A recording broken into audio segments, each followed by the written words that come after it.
জীবন কি জানতে চান? তাহলে শুনুন।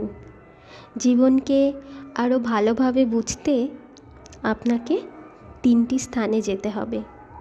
প্রথমত হাসপাতাল, আর তারপর কারাগার, আর সবশেষে যাবেন কবরস্থানে। হাসপাতালে আপনি বুঝতে পারবেন সুস্থ ছাড়া আর কিছুই সুন্দর নয়। কারাগারে আপনি দেখতে পাবেন স্বাধীনতা সবচেয়ে মূল্যবান জিনিস। আর কবরস্থানে আপনি বুঝতে পারবেন জীবনের কোনো মূল্য নেই।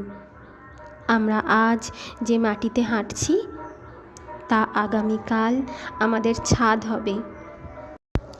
দুঃখজনক হলেও সত্যি, আমরা কিচ্ছু নিয়ে আসি না, কিছু নিয়েও যাব না। আসুন না, আমরা বিনীত থাকি এবং সব কিছুর জন্য সর্বদা ভগবানের প্রতি কৃতজ্ঞ থাকি।